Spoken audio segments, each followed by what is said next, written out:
All right, today we're breaking down a single, pretty thought-provoking source. It's a 2024 newsletter from an author named Lisa Mila, and it tackles a really big, controversial question. Our job here is simply to neutrally unpack the arguments presented. See how they're built and what the logic is. So let's dive right in. And this is it. This is the central question that frames the entire newsletter.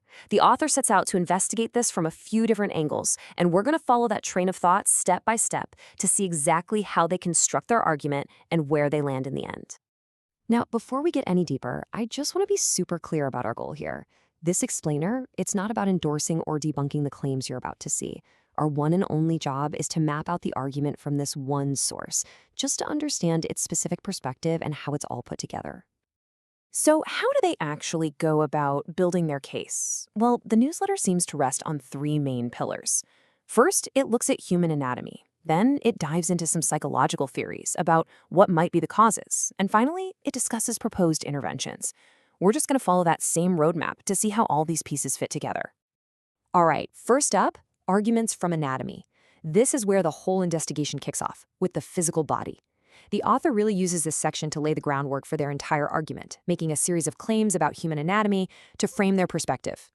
So the anatomical argument zooms right in on the function of the anus. Drawing on the material they cite, the author's position is that its primary design is as an exit for waste.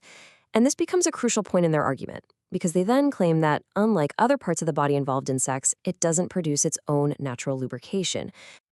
And they build on that point. The newsletter brings up the prostate gland, highlighting just how close it is to the rectum. The author states that because of this proximity, it's possible for the prostate to be touched during anal penetration. And this specific detail, it's really the linchpin for the claim that comes next. So this brings us to the author's main takeaway for this whole anatomy section. They state, and this is a direct quote from the source, that research shows that touching the prostate is a problem. And then they go on to link this contact with a variety of potential health risks. Now that the anatomical argument has been laid out, the newsletter totally shifts gears. We're moving away from the physical and into the psychological. This next section tries to explore what the author presents as the potential origins of homosexuality. And right away, we're into the classic nature versus nurture debate. The author brings up a source from all the way back in 1972 to present two historical explanations. On one side, you've got the idea that it's genetic, that people are born gay. On the other, the theory that it's shaped by one's environment and childhood experiences. From there, the newsletter pretty much zeroes in on that second path, environmental influences. The author argues that modern societal ideas about things like gender fluidity can lead to confusion, which they suggest might cause someone to believe they have homosexual feelings. The source actually calls this process mental programming. To back this up, the author introduces a specific psychological concept, psychodynamic theory. Now, as it's defined in the newsletter, this is the idea that unresolved childhood trauma stays in your unconscious and continues to influence your behavior into adulthood. This concept is really key for the next piece of evidence they present. And to build this link, the author points to a 2013 study. According to the newsletter, this study found that individuals who experienced childhood sexual trauma have 1.6 to 4 times greater odds of identifying as homosexual in their adult lives.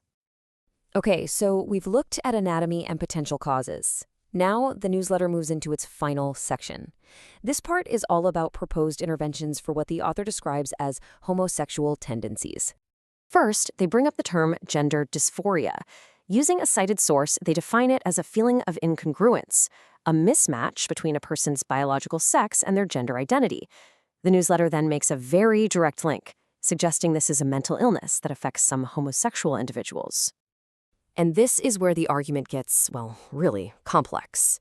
The author brings up conversion therapy, describing it as a commonly used medical method. Yet, in the very same paragraph, they cite a 2020 source that explicitly warns conversion therapy is more harmful than good. So the newsletter presents both the method and a strong caution against its use right next to each other, which is a really interesting choice.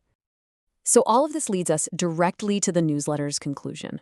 This is where the author tries to pull all these different threads together and provide a final answer to that initial provocative question.